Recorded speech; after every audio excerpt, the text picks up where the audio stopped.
You are listening to A Scary State, and this week we have another holiday season special.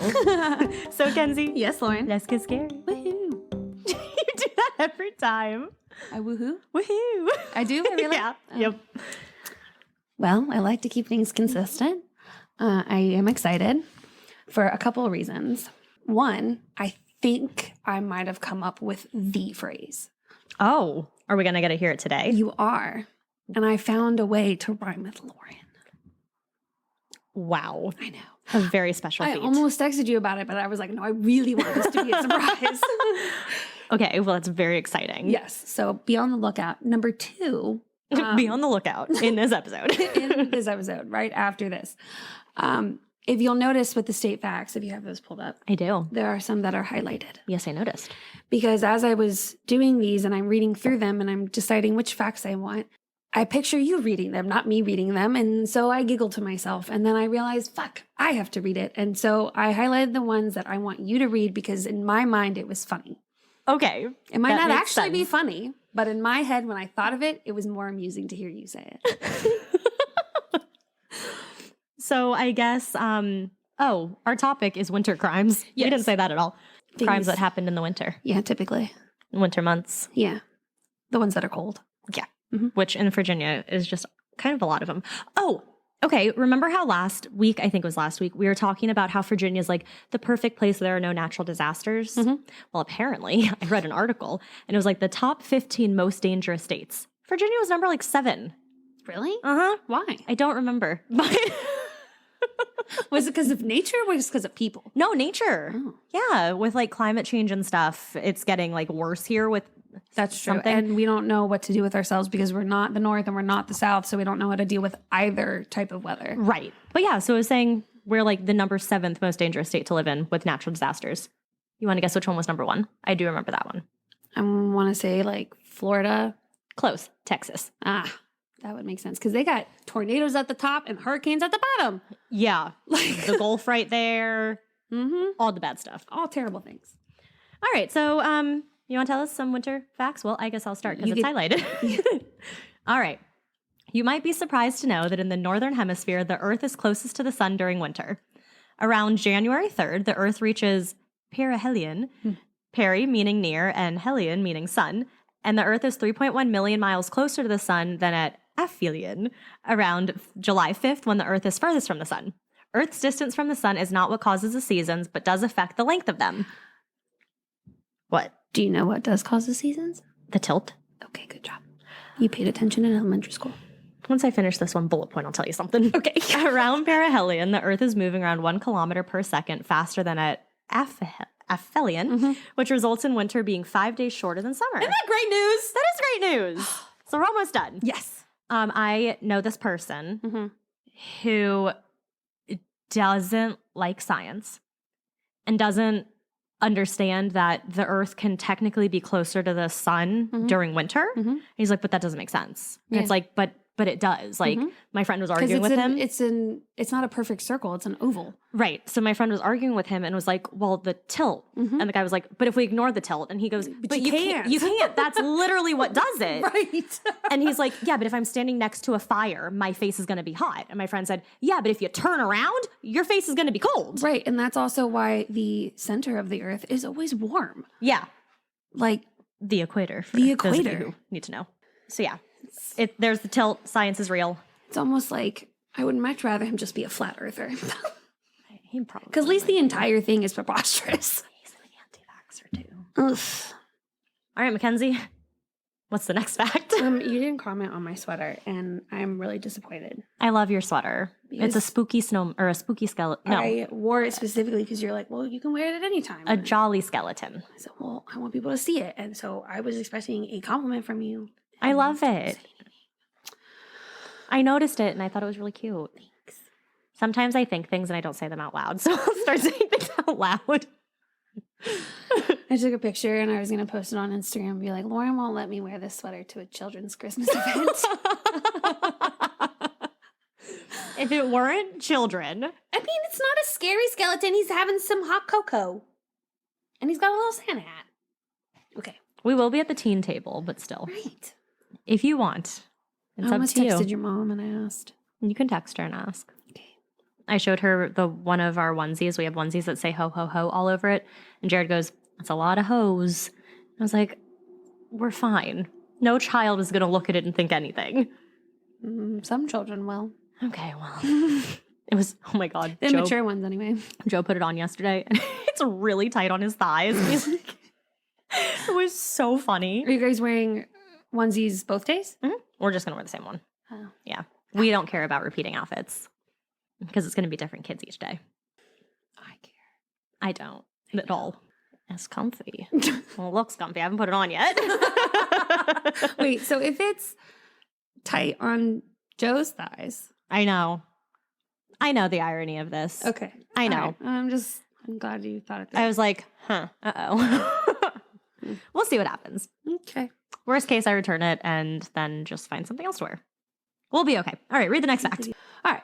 The southern hemisphere typically has milder winters than the northern hemisphere. This is because the southern hemisphere has less land and a more maritime climate. Huh. According to the Guinness World Records, on January 28th, 1887, a snowflake 15 inches wide and 8 inches thick fell in Fort Keogh, Montana, making it the largest snowflake ever observed. That's huge. How does that even work? I don't know. I bet that was beautiful. I hope so. Every winter, at least one septillion, that's 1 followed by 24 zeros, snow crystals fall from the sky. You like it because these have the words in there, don't you? No, I just thought septillion was funny, and I wanted you to say it. The average snowflake falls at about 3 miles per hour. That seems really fast. That's what I thought too. 1 inch of snow will produce less than 1/10 of an inch of water when melted. 10 inches of snow will melt down to only 1 inch of water. Wow. It's actually mostly air. Yeah, that's why you're not supposed to, also why you're not supposed to like drink it if you need water. Get dehydrated. Mm-hmm. Did not know that. The largest recorded snowman ever built was in Bethel, Maine in February 1999. The 113-foot, 7-inch snowman broke the previous record held by Yamagata, Japan at 96 feet and 7 inches. Jeez. Bismarck, North Dakota holds the record for the most snow angels at one time. I think we had this fact before when we did North Dakota. We might have. We might have. That's fun. On February 17th, 2007, several schools joined forces to create 8,962 snow angels. That's fun. I like snow angels. Yeah. By the time I got to this fact was when I remembered that, yeah, I have to read it. I almost highlighted that one for you to read because of the words. Thank you. Kawakayutal? Sure. Kawakayutal?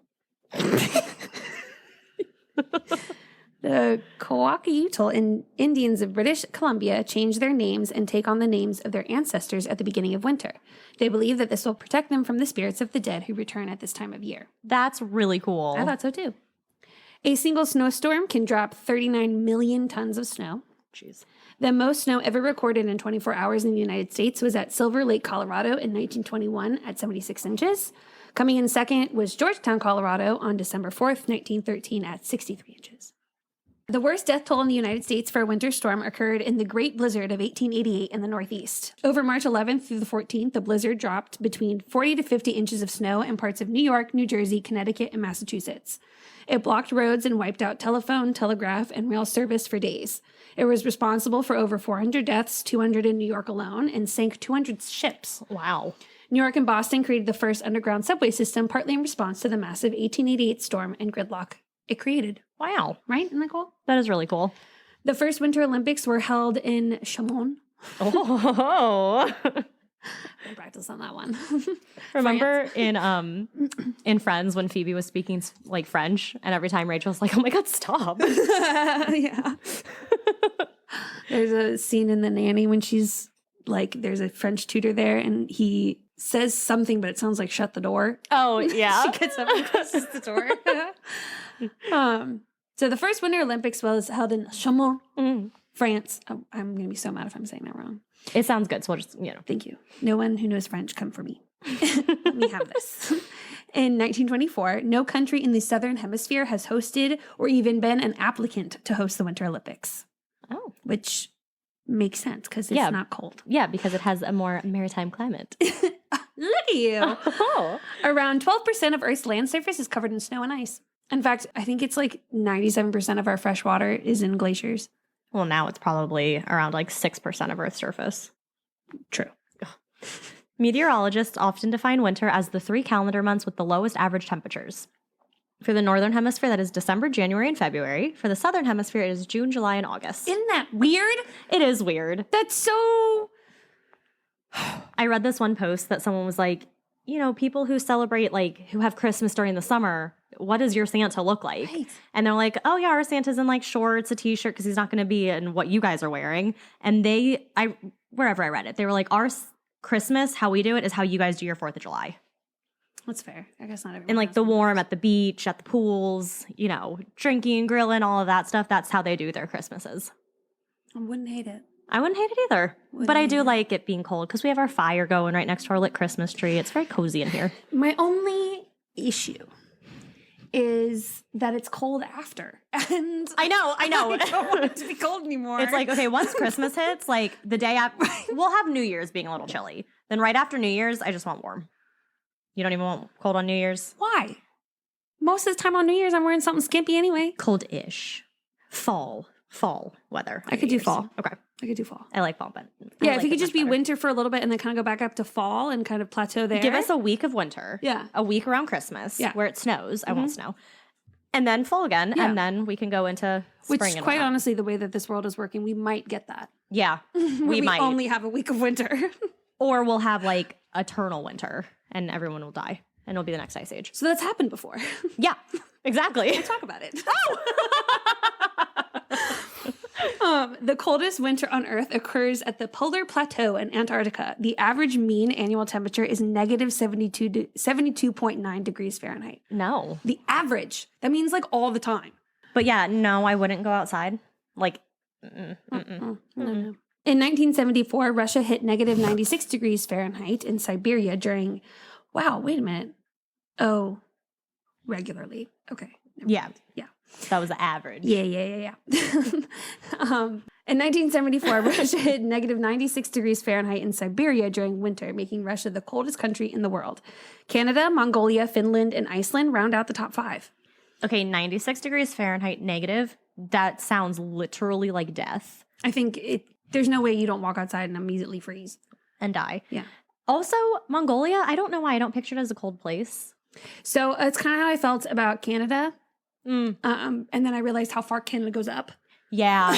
Yeah. So- It's like near the Arctic Circle, right? Oh, yeah. Yeah. It's up there. It's right next to Greenland. Yeah.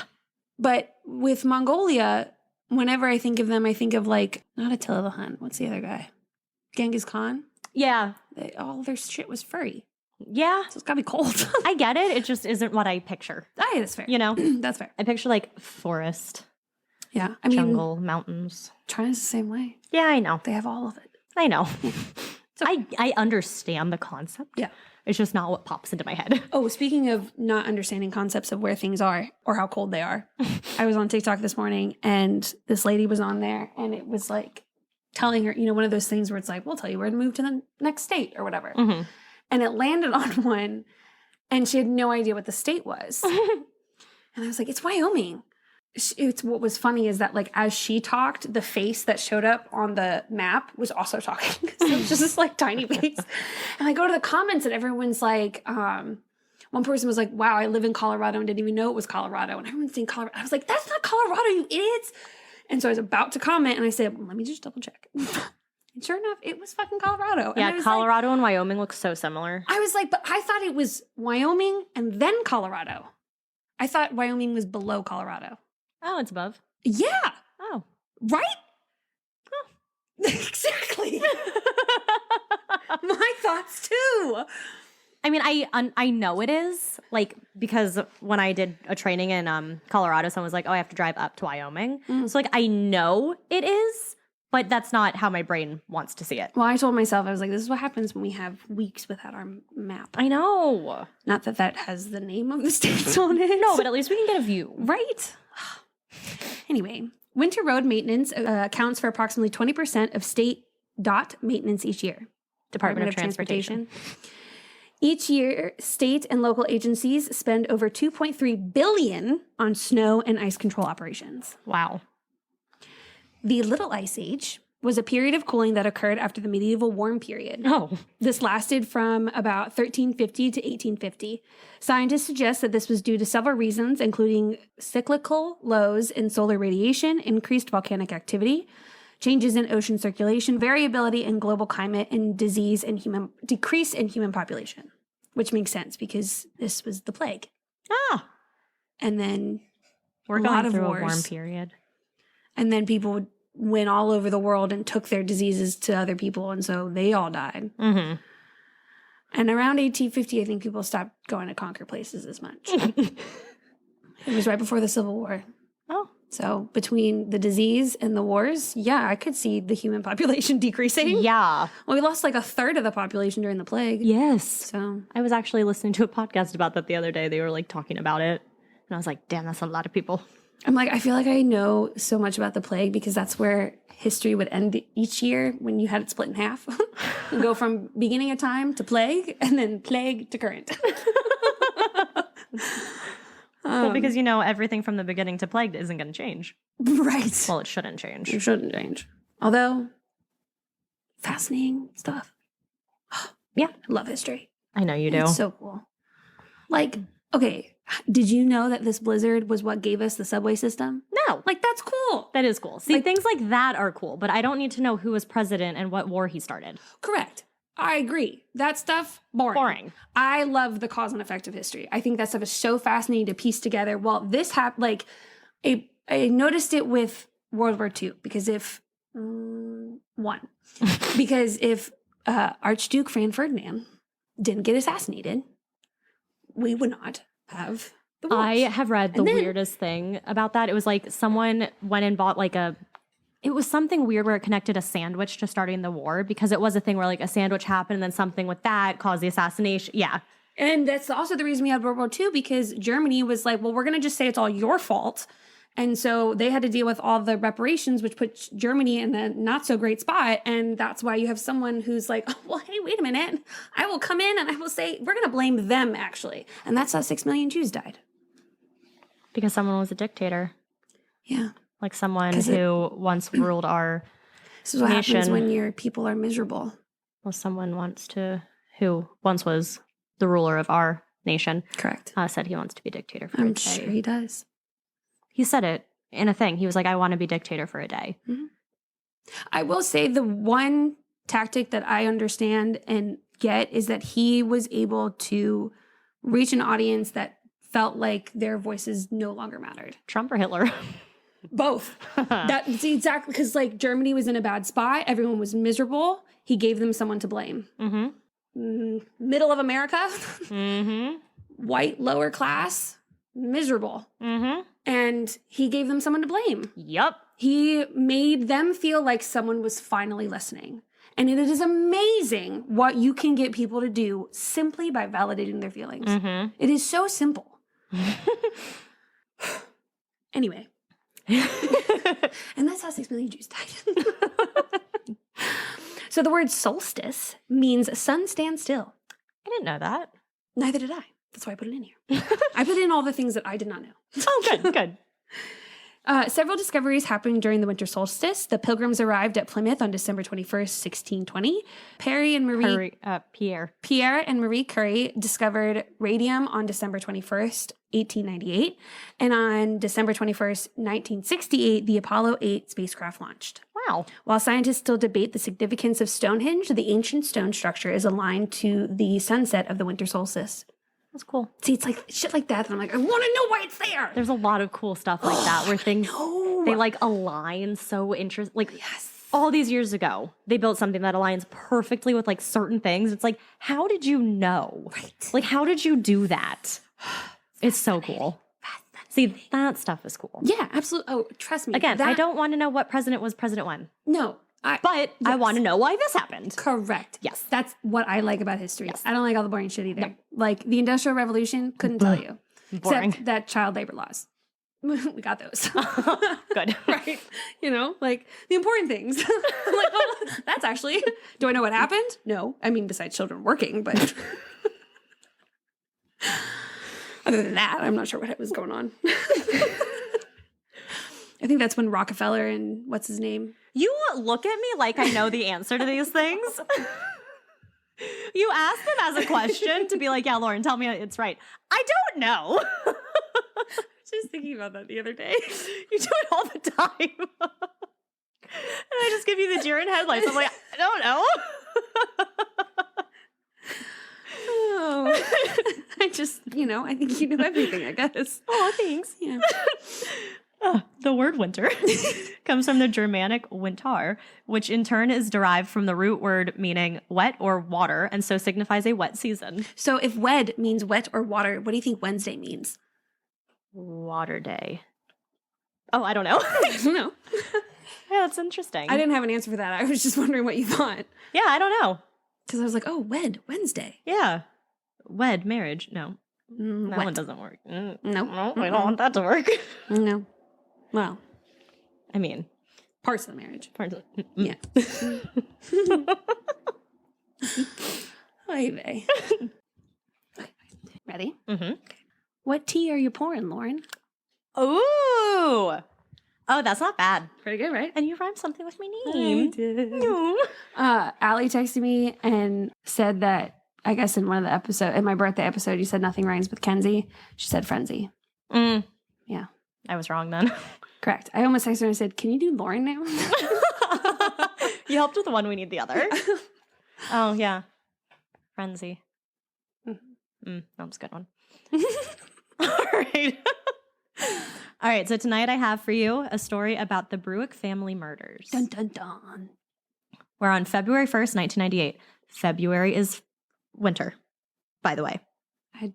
I just want to clarify because we're doing winter crimes and February is technically in the winter. Okay. Correct. Yes. Yeah, just making sure that we are. What, did you think I was like, December only? I don't know. So I just had to clarify. No, you're good. Cool. All right.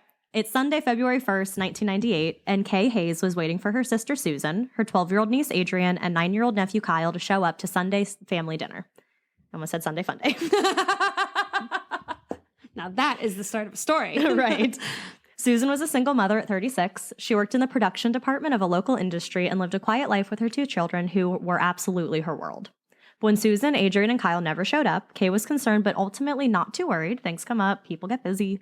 When Tuesday evening rolled around and Kay still hadn't heard from Susan, when Tuesday evening rolled around and Kay still hadn't heard from Susan, she called her home.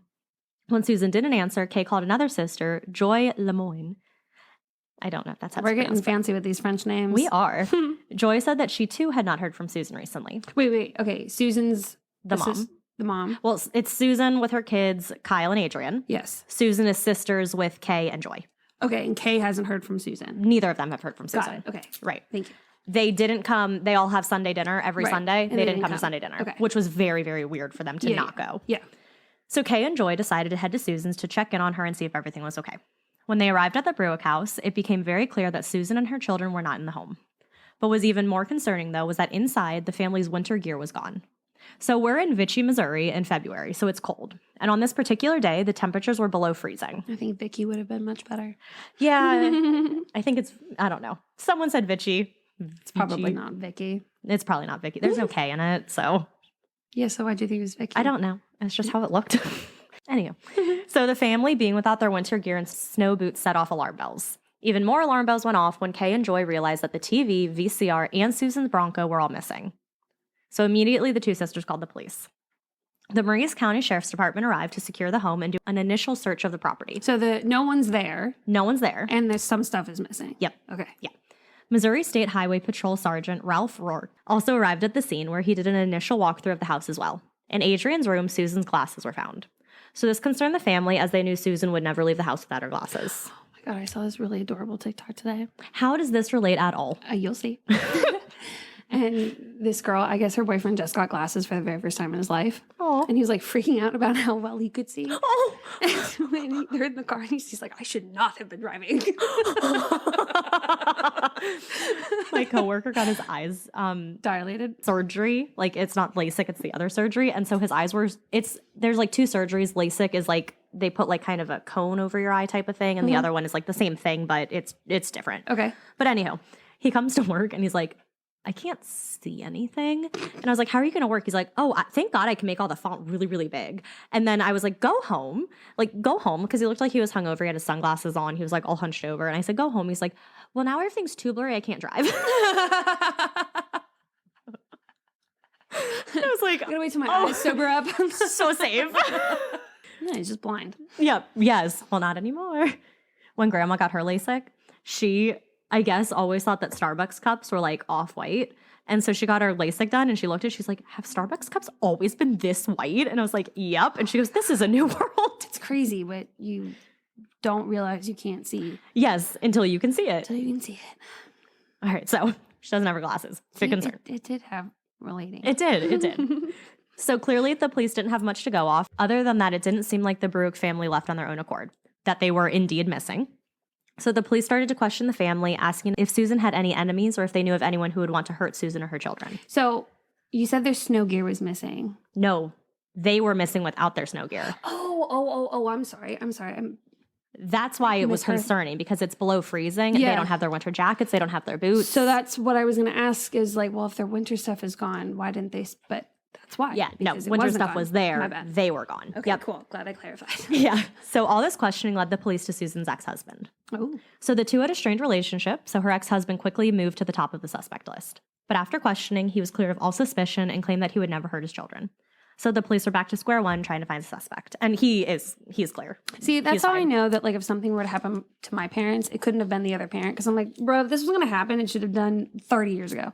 Right. If they're not over it by now and all of a sudden they become hostile, like, come on. Right. Yeah. So not him. They move on. So February 3rd, 2 days later. February 3rd rolls around, 2 days after the family was reported missing. And at this point, Sergeant Rourke believed that the Brouk family had been forcibly taken from their home. Another big piece of the puzzle was that Susan's car, the Bronco, was missing. Mm-hmm. The police knew they needed to find it and hoped that it would provide some clues or give them some direction to search Was in. her purse in the house? They didn't say. Okay. They never talked about anything like that, Yeah. which actually is a good question, but yeah, they never did. Thank you. Helicopters are deployed to begin searching for her car. And so it's winter. And so I put, yes, February is considered winter, so it fits. There were no leaves on the ground. The imaginary conversation that you must have had with me in your head for giving you shit that February is not in winter. I couldn't even get down here either. I was like, I have to tell her at the beginning of the episode. Okay, so winter, February. So there's no leaves on the ground, which helped with the search because now they had greater visibility. So the trees aren't blocking things. They can kind of see more of the ground, trying to find the Bronco. So as the helicopters were searching for the Bronco, they noticed something odd.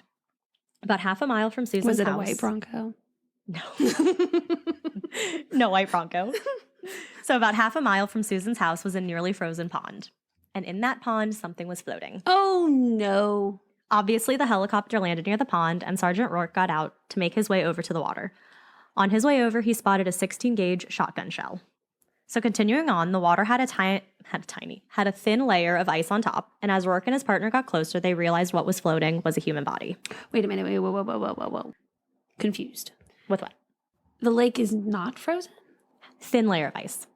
Did he find the shotgun on the lake? No, as he was walking to the lake. Oh. He found the shotgun shell on the ground. Well, how the fuck did he see that tiny little thing in a big-ass lake? No, so he gets out of the helicopter. He's walking, sees the shotgun shell. Oh. Keeps walking, gets to the lake. God. Okay. Yes. Thank you. So you're welcome. So they see what's floating. They realize it's a human body. So according to Rourke, the body was floating on its back with the head and part of the shoulders out of the water. When the body was retrieved, it was determined to be a white female in her 30s or 40s. She wasn't wearing shoes and didn't have a coat on. But the worst part, there was a large incision around her neck. After Rourke had pulled out who was believed to be Susan, he scanned the pond one more time, which is when he noticed what appeared to be two shadows further out in the water. He breaks the ice near the shadows and pulls out two more dead bodies. These two were determined to be Adrian and Kyle, Susan's two children. Okay, I'll give a trigger warning here. Obviously, this is a story about children dying. So, heads up. Okay.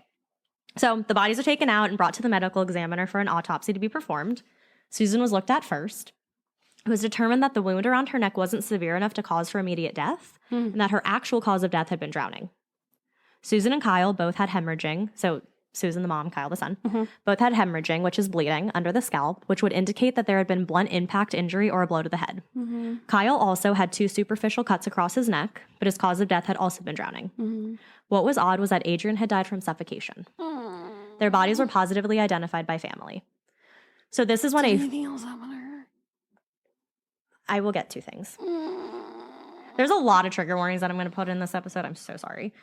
So this is when a full-blown investigation was launched to find out who had committed this awful crime against a mother and her 2 children. It had gone from 3 missing people now to 3 murders. A detective who started combing through reports to find a place to start stumbled upon something interesting. So the day that the Brouk family failed to show up to their family dinner, February 1st, 2 missing persons reports had been filed for 2 missing teenagers. These teens were cousins Mark Christensen, 18, and Jesse Carter, 17. They lived only 1 mile away from the Brouk family. DNA had been taken from Susan's body and the sheets in one of her bedrooms when her house was initially searched. The DNA was sent to the Missouri State Highway Patrol Crime Laboratory. When the results came back, it showed that DNA found in the house matched a Mark Christensen. That's right, the DNA matched one of our missing teens. Law enforcement started to connect the dots that these 2 missing teens were responsible for the murders of the Brouk family, and they were right. They sent out flyers with the teens' faces on them around other agencies. These flyers were also starting to circulate in the general public. Law enforcement all over were now on the lookout for our 2 murder suspects. Unbeknownst to investigators at the time, but Christensen and Carter were not in the immediate area anymore.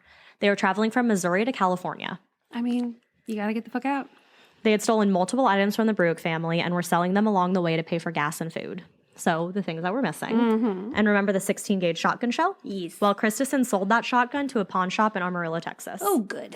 A firearms identification test was able to establish conclusively that this shotgun was the same one that had been used at the scene. So it matched the bullet that had been found. Yeah. So now it's February 9th, my dad's birthday, 1998. A detective with the Riverside County Sheriff's Department stationed in Blythe, California, had seen these flyers, the ones that had been passed out to all the agencies. And then who does he see? None other than Mike Christensen and Jesse Carter, who he recognized from the photos on the flyers. Ooh. The 2 were immediately arrested and were sent back to Missouri to the Cole County Jail. Hell yeah. Yes. The moment the 2 were back in Missouri, our lead detective, Rourke, had to sit down with them. Christensen instantly invoked his right to an attorney, which in his case makes you look guilty, but smart. But still smart. Very smart. Guilty or not guilty, always do that. Yep. But Carter confessed exactly what had happened to the Brouk family. Always one. So here's his confession. So in his confession, Carter said that Christensen had been coming up with a plan. He and Carter wanted to run away from their current living situation. Christensen also wanted to have sex with Susan. So he formulated a plan that would allow him to have sex with Susan, then steal her Bronco, which he and Carter would use to run away. At this time, Christensen and Carter were living with a relative, their legal guardian, David Bolin, in Vichy, not too far from where Susan lived. Like I said, it was like a mile away or something. Neighbors reported that living conditions in Bolin's house were not good, which would make sense as to why the boys initially wanted to run away. Sure. On Saturday, January 31st, so a day before the family went missing, the 2 boys started to come up with this plan, and the next day, they put the plan into motion. They waited until Bolin had left for work. Once he was gone, Christensen and Carter stole 2 of his shotguns. They made their way to the Brouk household, and so again, it gets a little intense, so trigger warning. After waiting outside for a bit, they broke in and found Adrian and Kyle playing in the living room. They grabbed the 2 and forced their hands behind their backs, which they tied together using shoelaces that they had brought for the specific purpose. It was at this point that Susan came into the room from the kitchen. So she's greeted with the truly horrific sight of seeing 2 men tying up her children. Oh my God. Another big trigger warning. So at this point, Christensen forces Susan into Adrian's bedroom where he raped her. He then brought her back into the living room where Carter bound her hands with a yellow rope. Apparently, Susan had said, quote, "You had your fun, now get out." Also, at some point during this whole thing, Susan and Kyle were struck in the head with a blunt object, which could result in the hemorrhaging. Around this time, Adrian, the daughter, recognized Carter and said his nickname JR out loud. This must have freaked the 2 out because How old is she? She's 12. Okay. So this is when Christensen said, quote, "We got to get rid of them." The 2 teens then forced Susan and her children into the backseat of Susan's Bronco. They also loaded the car with Susan's TV, VCR, car stereo, video game player, checkbook, and a couple other small items. They drove the car down the highway, then down a gravel road, across the neighbor's field to a pond at the edge of a wooded area. The teens forced Susan and her children out of the car and to the bank of the pond. It's so bad. So this is where Christensen kicked Susan just below the ribs, hard enough to knock her to the ground. He then held her down and cut her throat. The wound wasn't deep enough to kill her, but she did start to bleed a lot. And this part's really sad. So as she laid by the pond bleeding out, she told her children that she loved them. Ugh. Okay. So Carter continued his confession and said that they had held down Kyle and cut his neck, again, not deep, then drowned him in the pond. But Adrian, she got free and began to run away. But Christensen grabbed the shotgun they had stolen and shot at Adrian. He missed. So this is the shotgun shell that had been found. So he called out after her and said that if she didn't come back, he would shoot her. So being young and not knowing any better, she made her way back to the pair. I know. Carter then held Adrian down while Christensen suffocated her. Then they threw her into the pond next to her brother. Oh my God. The two then turned their attention back to Susan. It's always creepy when there's a noise in the house that the dog notices, because sometimes you can ignore it when the dog acknowledges it. So the two then turned their attention back to Susan. She was still alive, but she had lost a lot of blood at this point. The two pieces of human trash then threw her into the pond where she drowned. They then returned back to Boland's property in Susan's Bronco and parked it near a garbage pile. They returned one of the shotguns, grabbed their personal items, and loaded them into an Oldsmobile that was at the house. They drove that car to where the Bronco was hidden, transferred all of the items, and drove off in the Bronco to California, which is then where they're caught. Sure. Carter was offered to testify against his cousin Christensen in order to get a reduction in his sentence, and he accepted the offer. So due to Carter testifying against him, he was sentenced to life in prison without the possibility of parole. Good. So Carter's done. Let's move on to Christensen. So the court proceedings and the order of the trial and whatnot seemed a bit confusing and kind of all over the place, and some of the terms that they used weren't ones that I've ever come upon before. So this is kind of how I, researched that it went. Sure. So his trial took place in 2001 and concluded on June 26, 2001. So years after, 2 years after or so, but trials take forever. So he was convicted of 3 counts of first-degree murder. He took the stand in his trial to deny his involvement in the murders. They must have brought up the DNA that they had found on Adrian's bed that linked him to the house. So in response to this, he told the court that he was actually having a secret sexual relationship with Susan. I knew that was fucking coming. Yep. And that around noon on Saturday, January 31st, 1998, he had sex with her, making it sound consensual on Adrian's bed, hence the DNA. He then went on to say that on the morning of February 1st, Carter stole Susan's Bronco all on his own. So he's blaming his cousin. Then Carter wanted him, Christensen, to run away with him. Christensen agreed because he too wanted to run away. So, hey, convenient. Cousin wants to go, I'll go with him. Sure. So now he's going against Carter. Carter said that Christensen had been the mastermind behind the whole plan, but here's Christensen saying the opposite. The jury deliberated and came back with a guilty verdict for each of the 3 counts of murder in the first degree. Thank God. So after this, because it's a capital case where it could be a death sentence, so meaning murder with the death penalty, the trial has to move on to a penalty phase. Okay. So the penalty phase happens after a jury finds the defendant guilty. Like what you're sentencing? Yes. So this is when the jury reviews aggravating and mitigating evidence. Okay. So the jury has already found the defendant guilty. Yeah. They're now helping to determine the sentence. Okay. So the jury must then return a verdict of either death or life in prison without the possibility of parole. Okay. So they're kind of the ones who decide if he's going to get death or I would not want that job. no, or life in prison. So this is when the defense and the prosecutors can also call up witnesses. So yet again, trigger warning. One of the state witnesses was Mike Wagner. He and Christensen had shared a cell in February of 1999 when they were both incarcerated at the Vernon County Jail. So I believe this is when he was awaiting his trial because this is obviously after the murders had taken place. Right. Wagner testified that Christensen had sodomized him while they were in jail. Oh! Susan's younger sister, Joy, was also called as one of the state's witnesses, and she gave a victim impact statement. Yes. Please don't tell me you're going to read it. No. Okay. No. No. I don't even, all of the places that I looked, it didn't happen anywhere. And I even read the court records, and they didn't happen anywhere. So the defense was then up, and Christensen's mother, aunt, and a former girlfriend all testified for the defense. They each talked about his difficult, abusive, and unhappy childhood. Tough shit, buddy. Right. I literally said, okay, but plenty of people have shitty childhoods and don't grow up to be a murderer. The defense also called up Dr. Wanda Draper, a psychologist. She testified and confirmed that Christensen had several unresolved traumatic experiences from his childhood. I'm sure he did. This is what happens when you don't go to therapy. Yeah. And it's also okay. Actions have consequences. Mental health is not your fault, but it is your responsibility. Exactly. Favorite saying. I hate when people use their past trauma as a reason for being a dick. Right. It's a good thing we don't record this. He doesn't listen, we're fine. So after this phase. No, I mean with our faces. Oh, God.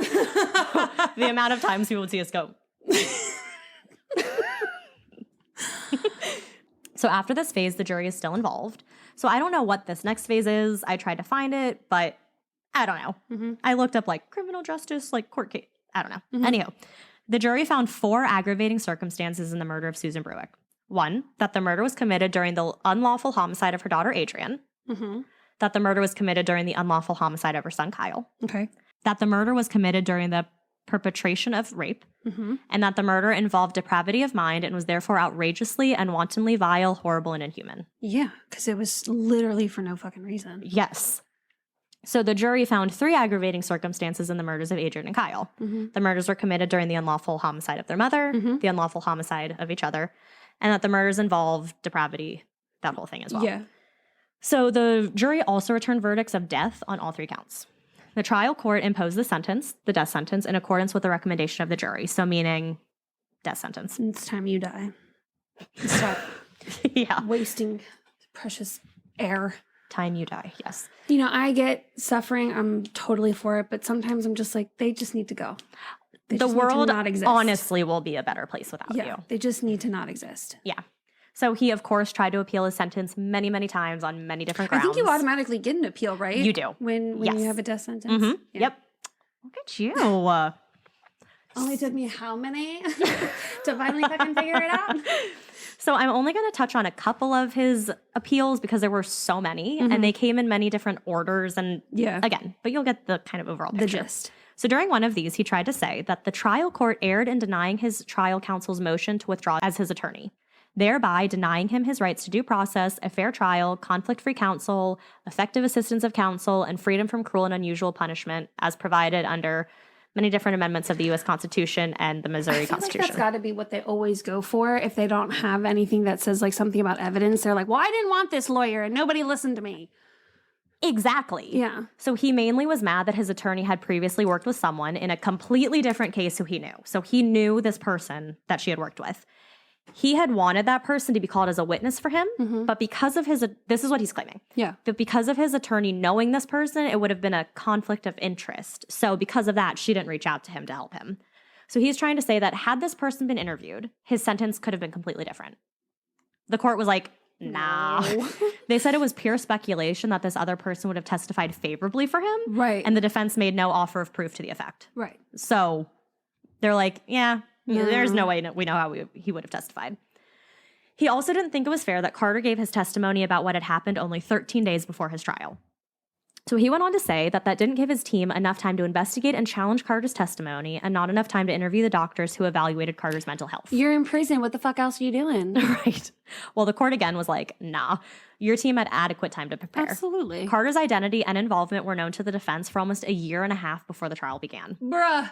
His confession was also provided 14 months before Christensen's trial. They also went against everything else that he claimed. So he kept claiming this thing and this thing and this thing. They shot every single one down. Yeah. So this part of his appeal was denied. How many do you get? Do you know? I know you absolutely get one, but I'm not sure how many in total. I feel like I've seen some have like a lot. Yeah. But I don't know if I'm confusing it with I don't know. I can't give you an answer either. Maybe it either. depends too on where you are and what it is. It could, because some places don't even have the death penalty anymore. Right. I mean, this was in early 2000s, but yeah, and Missouri. Right.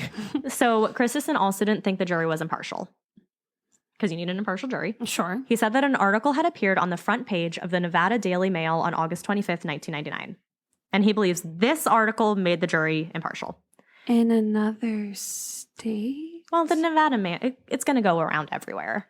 So one newspaper in one state, not even his, is the reason everybody knows. Yeah. Got it. Yep. So the article stated that back in January of 1998, trouble between Christensen and Susan began when she asked him and Carter to not hunt on her property because her son played outside. Yep. So, conflict started. He's gotta go. Because she's like, you're on my property where my son plays. Can you please not hunt? And they got mad at that. Yeah. Every juror was questioned as to if they had read the article, and if they had already read it, did they form any opinions about his guilt or innocence? Kind of all those types of questions. I will say that given his background, it is not surprising that is how he reacted when someone said he couldn't do anything. Right. Doesn't make it okay. No. Doesn't make it right. Right. But when you grow up in that kind of environment and that's what your thing is. Right. How the fuck are you supposed to know better? But it's like, go to some other property. Right. And I'm like, there are also other places in your life besides your home where you learn right from wrong. Yeah. Not that I guess school matters these days, but, you know. Back then, ideally, you know, that's where you learn it. Right. So in the end, all of the jurors that they selected were impartial. Yeah. You know, they did the test, they did everything. They're impartial. What was the one you did where it was like the lady tried to say she wanted it somewhere else because too many people knew, and they were like, well, the whole fucking country knows. Oh, this is the one, the lady who killed her husband in Wisconsin. Yeah, it was recent. Yeah. Yeah, Okay. with the shed. Yeah. Beware of sheds and bunk beds. Yeah.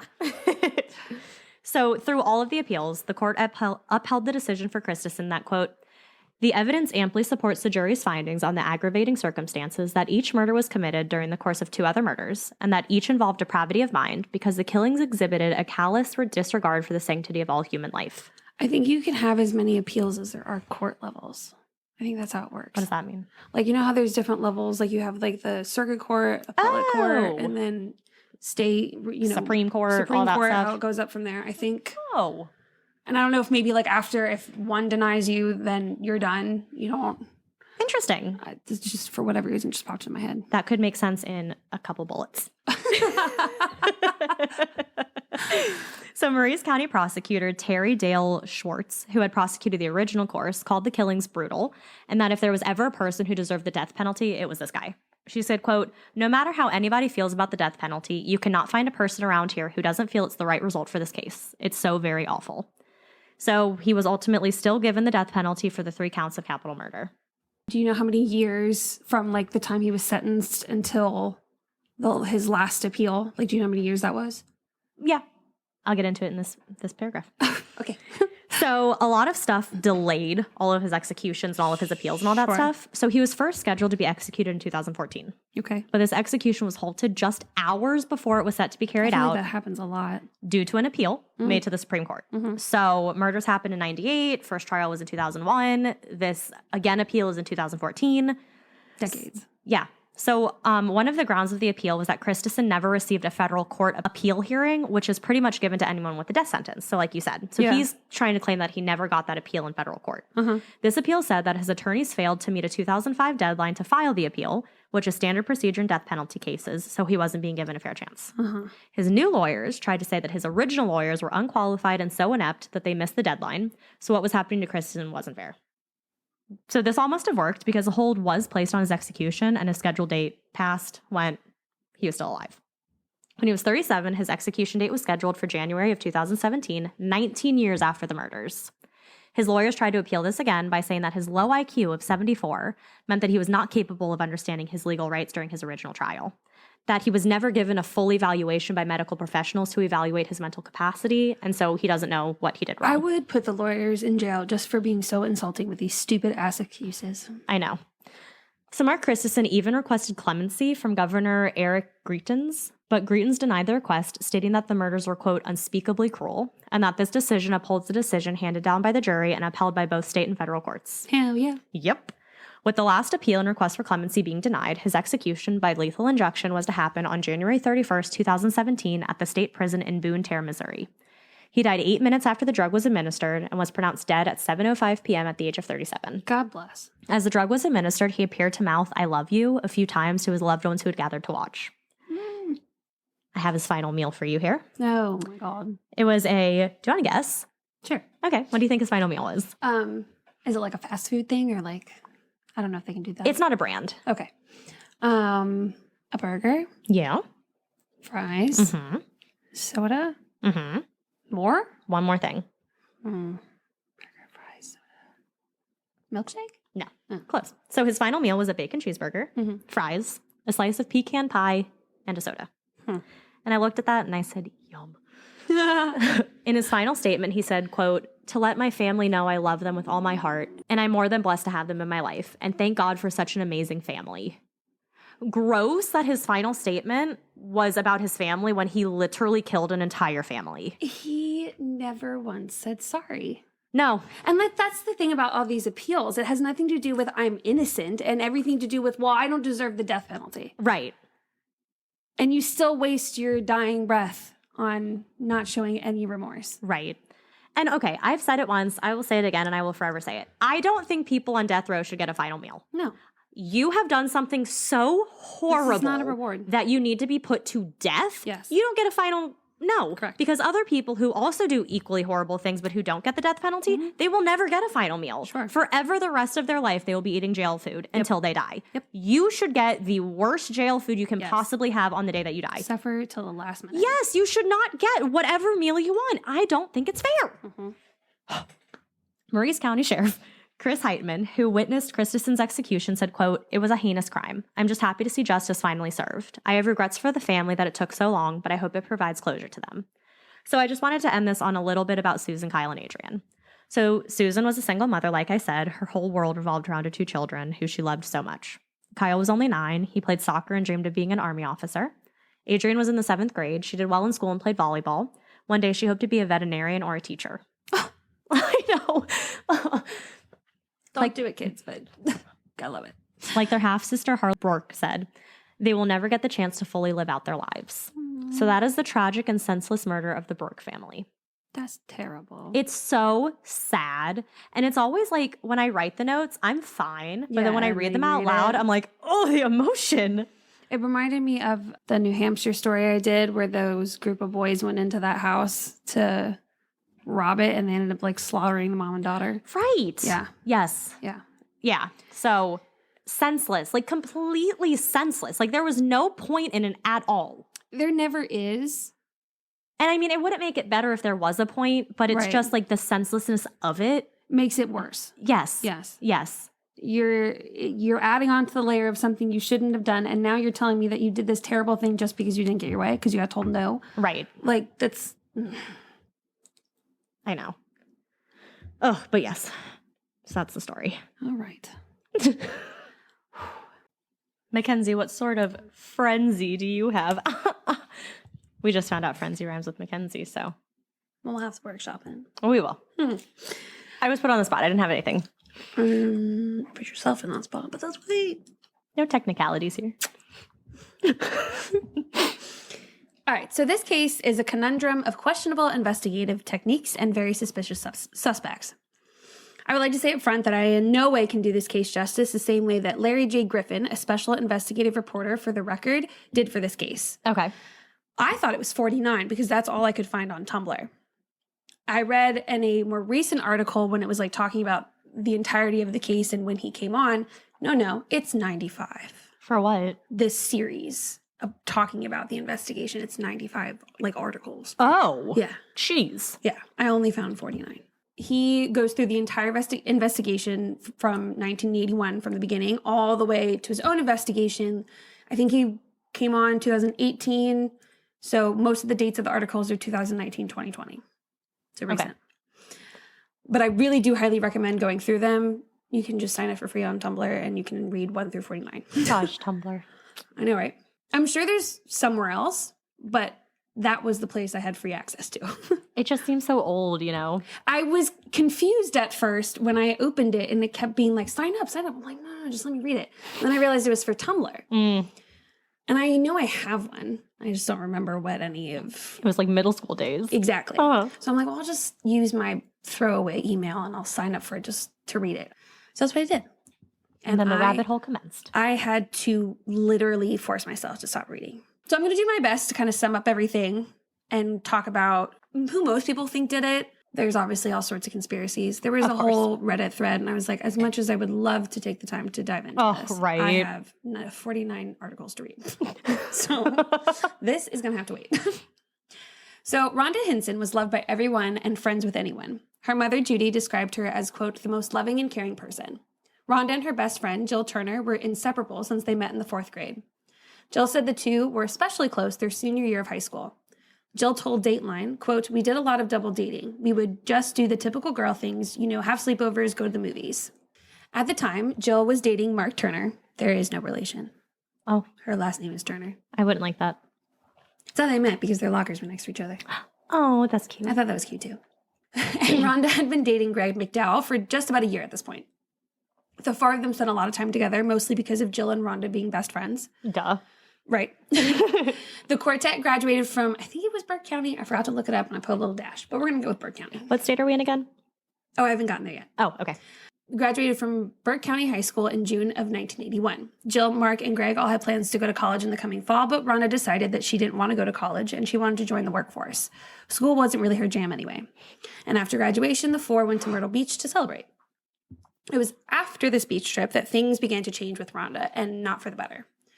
Judy told investigative reporter Larry Griffin, quote, "I think it was after they," meaning the friends, returned from their beach trip that summer, after they graduated, that Rhonda began to have difficulty sleeping at night.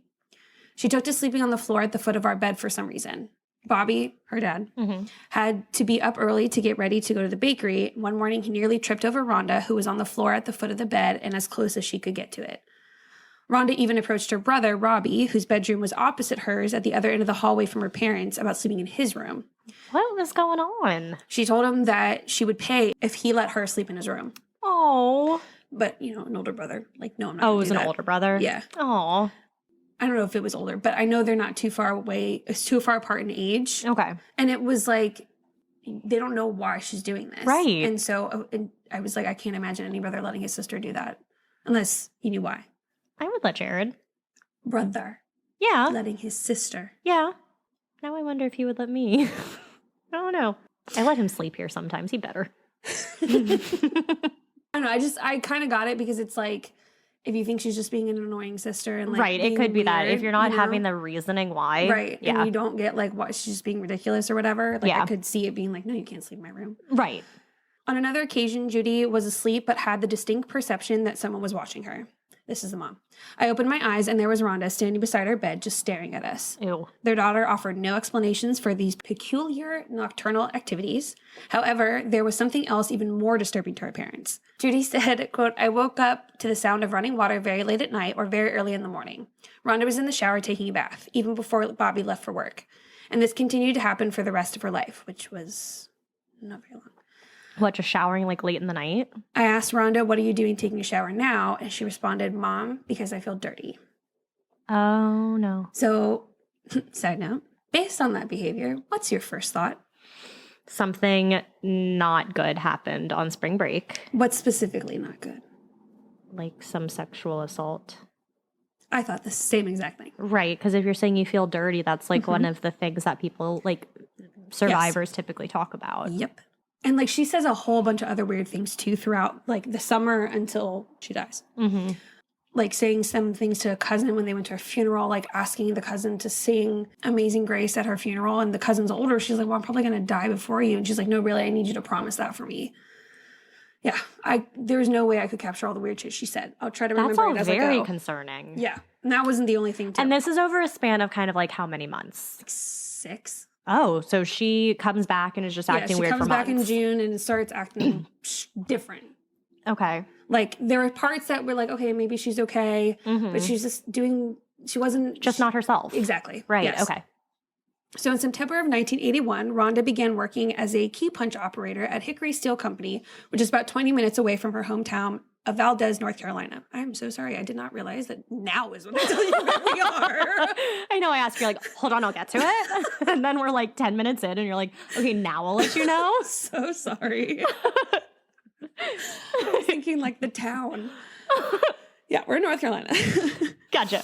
Judy Hinson told Dateline, quote, "She bought herself a new car. She was really happy with her new car and her new job. Working with Rhonda at her new job was her boyfriend's mother, Betty McDowell. She likes to say that it was because of her that Rhonda got the job." And what was her boyfriend's name again? Greg. Okay. But Rhonda's supervisor says to the contrary, and he even told Rhonda's mother that Rhonda, quote, "was given the job based upon her own merit and that she was, in fact, a hard worker." Good. I don't really like the mom either. Not her mom. The other mom. The other mom. Yeah, it's like, don't take the responsibility. Like, don't take the credit. Yeah.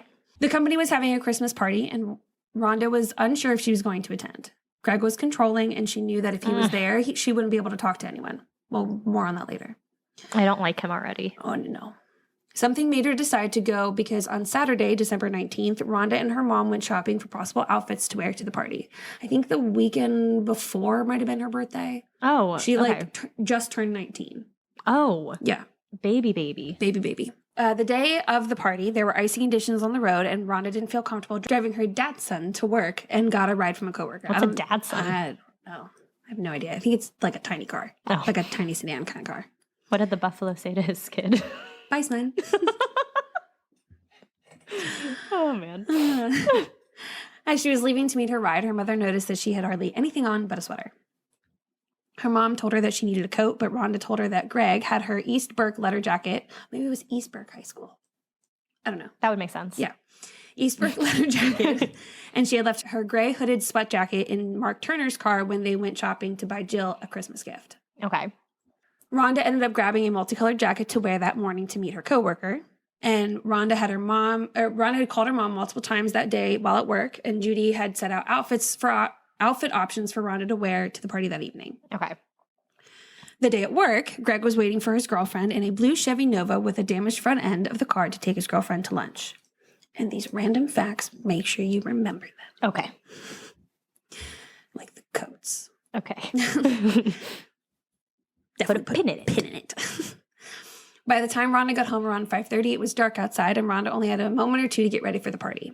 During her time at home, Greg called Rhonda multiple times. Rhonda told her mother that Greg was trying to guilt trip her for going to the party without him. Judy told Griffin, the reporter, quote, "She told me that she was going anyway. I'm not going to let it bother me." Rhonda told me, "I asked her what she would do if Greg and his parents were there, and she said that I will just come back home." So if Greg and his parents are at the party? Okay. Because his mom works there.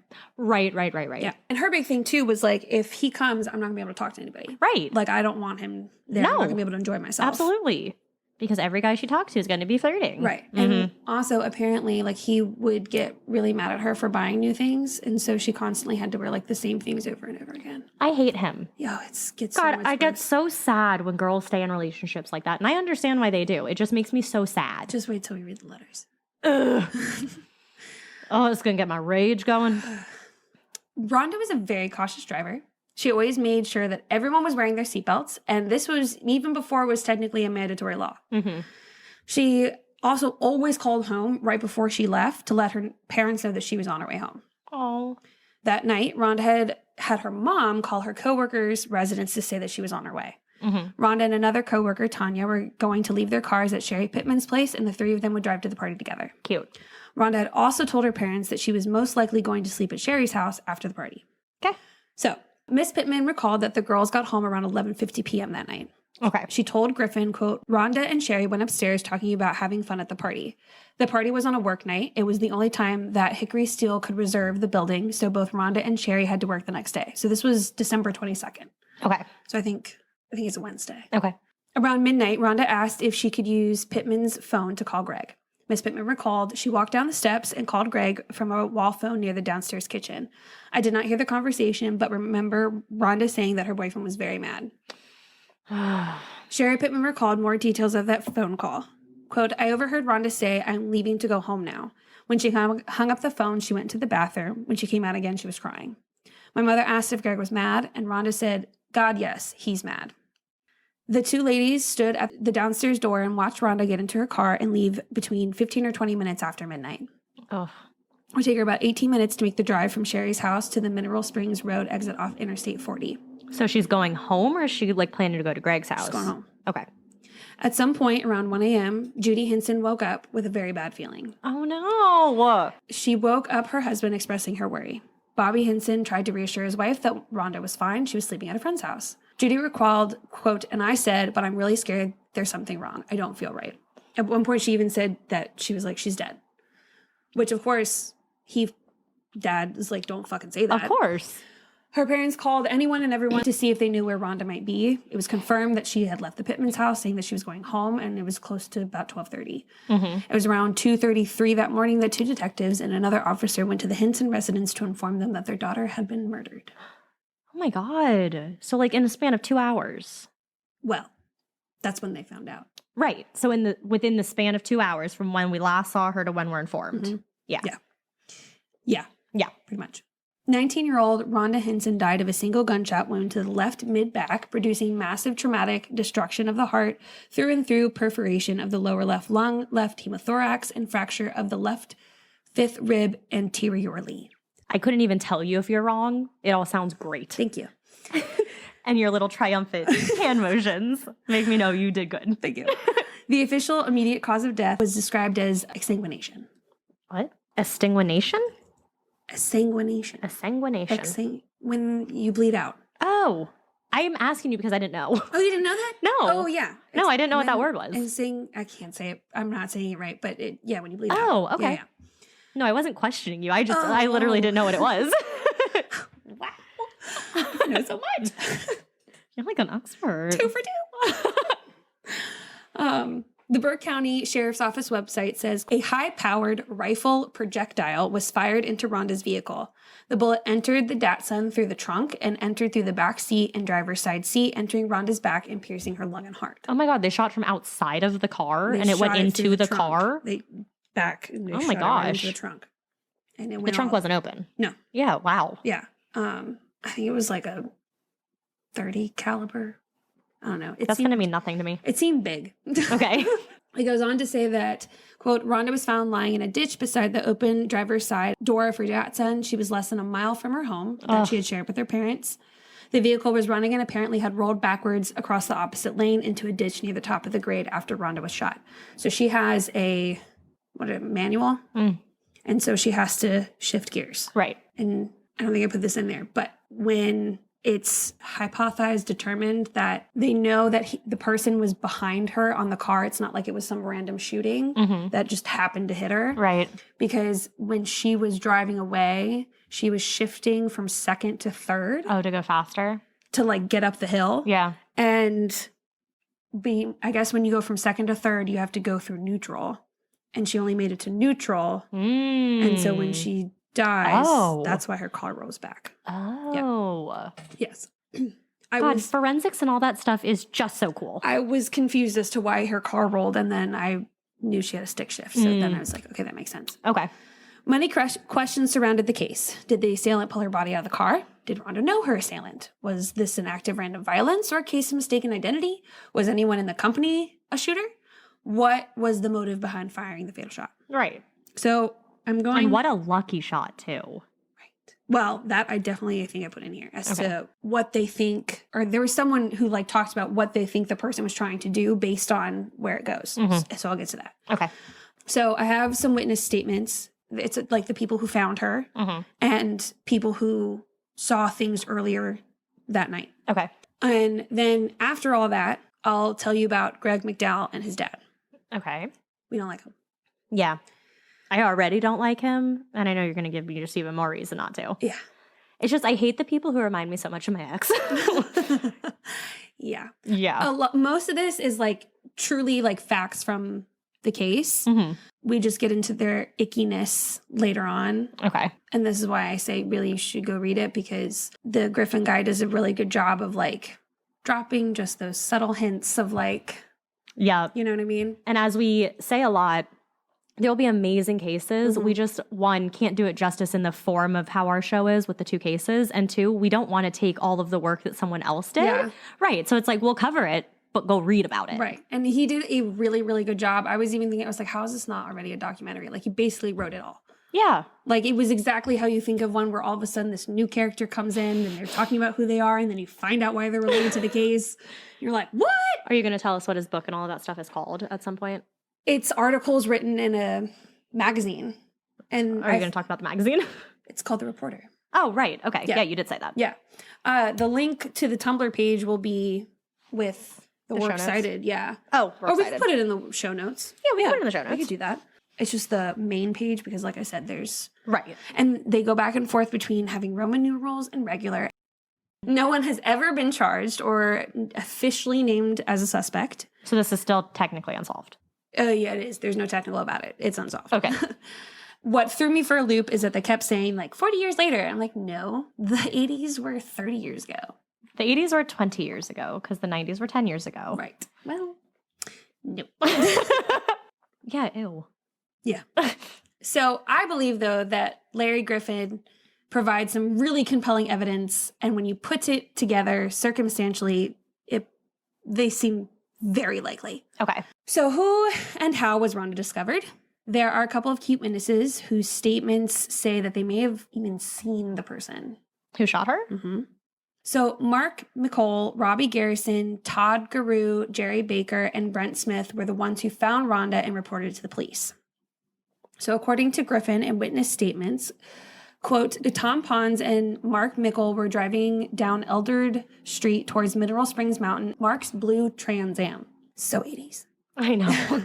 It must have been a few minutes after 1 a.m., Mark recalled. We saw a car in a ditch and pulled into a dirt driveway and walked around to the passenger side of the car. We looked inside through the passenger window and saw the bullet hole and blood on the front seat. We did not try to open the passenger side door, but Tim started to walk around to the driver's side. I told him not to. Let's go call the police. As they were about to leave, two of their friends, Jerry Baker and Todd Guru, having come from Mineral Springs Mountain, drove past the crime scene and parked at Valdez Home and Garden Center, which is now Hawkins Antiques. They called out to us and asked what happened. We told them that we didn't know and that we were going to get police.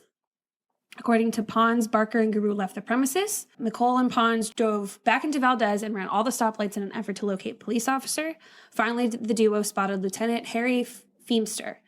It took him a long time to get back over there. 10 to 12 minutes passed from the time we found the car until the police were there. So just pinning this one real quick. Way later in the articles, he comes back to their statements. Mm-hmm. And there's like a little, maybe there was more people there than they originally said. Maybe these guys didn't go home. Not to say that these guys did anything necessarily nefarious wrong. Right. But they think that, from what it sounds like to me, it seems like they might have been keeping something.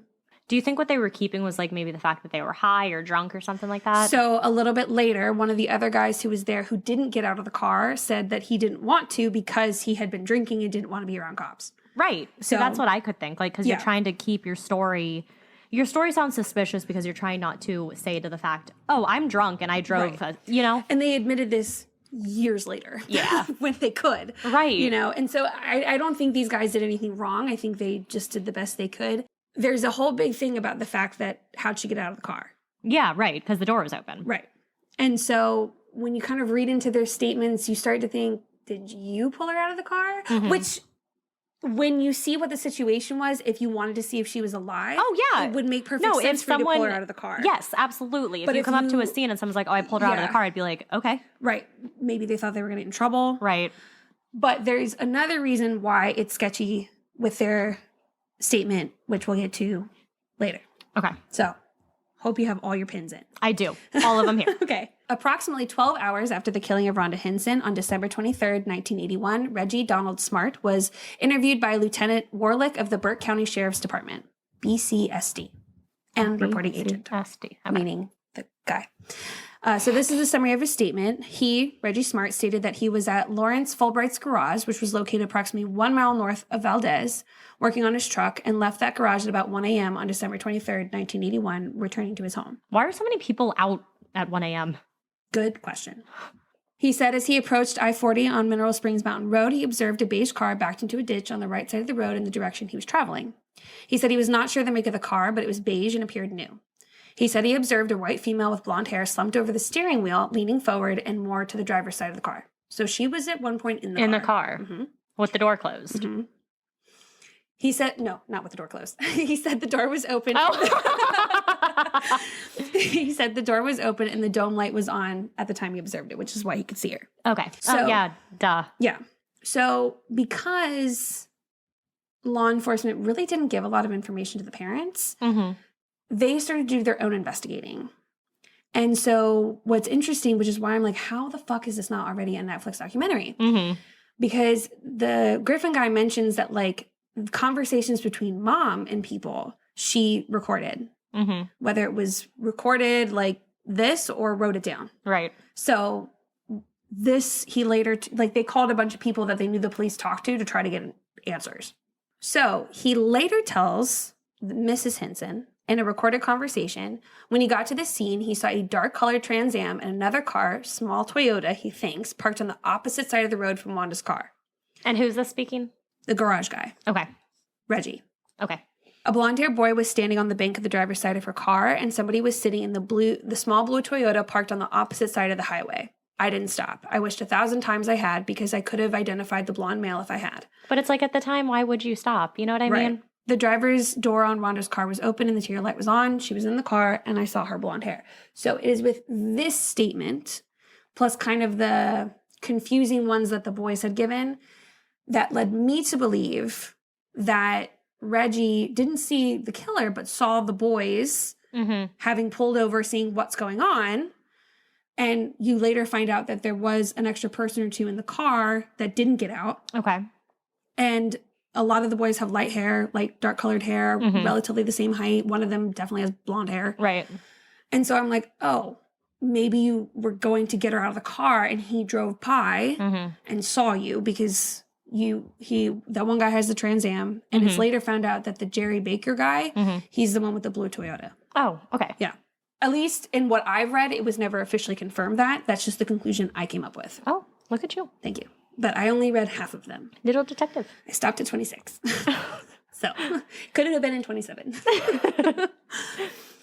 The other witness, Marguerite Fletcher, lived in Holly Hills, located approximately 1/2 mile from Mineral Springs Mountain exit ramp off Interstate 40 West. At the time, Miss Fletcher was employed at Curly Fish Camp in Hildebrand and was driving home subsequent to her evening shift and likely a visit to a friend's house. It was approaching 12:30 a.m. when she turned off the exit and paused at the stop sign at the end of the ramp before routinely turning left toward her Hazel Street residence, which is the direction that, what's her name would have gone in? Rhonda. In a recorded conversation with Judy Hinson in 1987, Marguerite recalled what she saw that night, saying, quote, "I always came through there when I worked at Curly's. I don't remember what time it was. It's been so long. I do remember, though, that it wasn't long before that happened, the shooting. I think it was minutes before it happened. There was an old model car parked under the bridge. I don't remember what color it was. I remember as I was coming off the ramp, I saw this car and this man got out." She remembers the color of the man's outfit because it was the same color as his car. Oh, beige. Okay. It was cold. He was going to the back of his car toward the trunk. I don't know cars, but it looked like a newer car. I looked in my rear view and he was at the trunk doing something. Then I saw the car under the bridge. So there was one by the bridge and under the bridge. Okay. Or there's two. There's two cars. There was two cars. She doesn't explain it well. That was the first time I had seen a car there, and I haven't seen one since. I didn't notice if anyone else was in the car with the man on the off-ramp. She sees his car, sees a guy get out. He looks older. Beige car, beige outfit. Right. In her initial interview with law enforcement in 1981, she said that she had observed a blue General Motors Chevy parked under the bridge at Mineral Spring Mountain Overpass and 2 white males sitting in it. Okay. Do you remember the color of what's his name's car? Of Greg's car? Hmm? Maroon. No. Blue. Yeah. Now that you say it, I do remember. Mm-hmm. There's a lot of stuff being thrown at me right now. What really stood out to her was that the car was on the wrong side of the road, facing the wrong direction. She told Mrs. Hinson, quote, "The strangest thing about the car under the bridge was that it was on the wrong side of the road, facing Valdez, going toward Valdez on the left side, directly under the bridge. So someone was waiting. Because why would you be parked that way?" Right. So here is what police noted to be found in Rhonda's car at the time. So in her front seat, there was a Christmas package with a card to Rowdy from Sherry. Her friend's name is Sherry. Right, the one she stayed with. Yep. Also in the front seat was a pink lady's purse. And on the floorboard, there was a pink stuffed snake. Oh.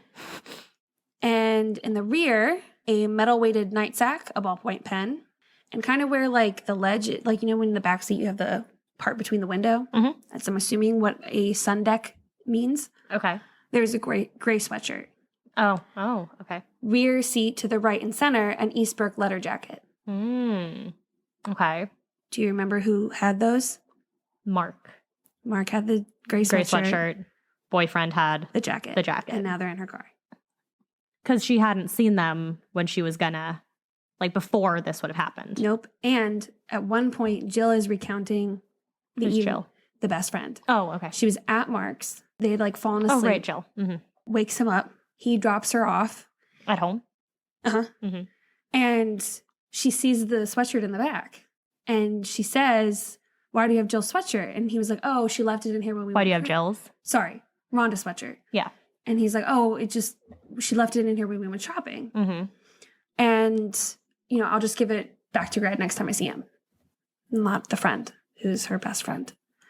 And so I was like, okay, whatever. And then when it talked about the things it found in her car was the Eastbrook leather jacket and the gray sweatshirt, I said, wait a minute, she's not supposed to have those. Right.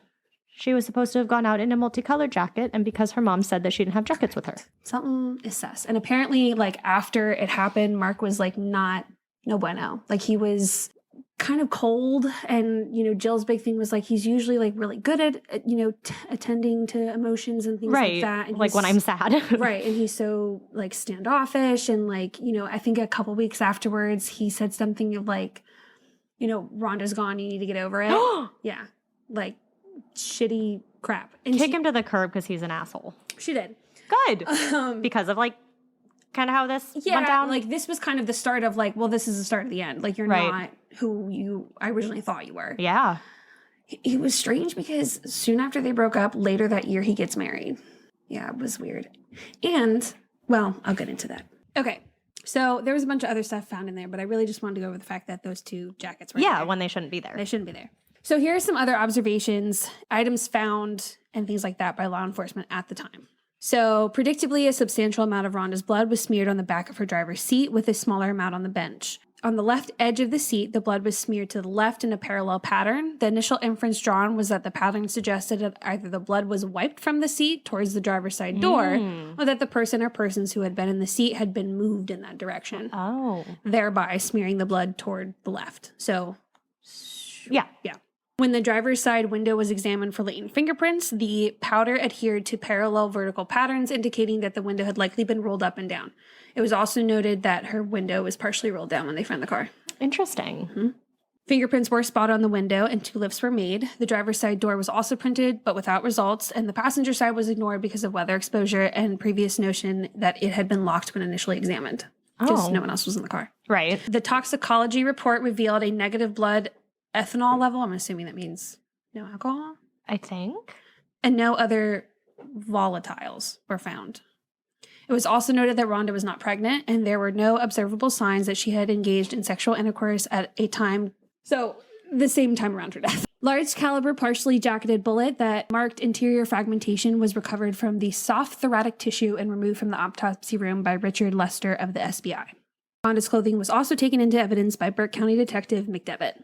Nothing. Mm-hmm. Her parents had hired a private investigator and a psychic who provided little to no help. In the mid-1990s, Detective James Flash Pruitt and Jean Franklin were assigned to reinvestigate, essentially, her murder. Mm-hmm. We like them. Good guys. Okay. They do their job.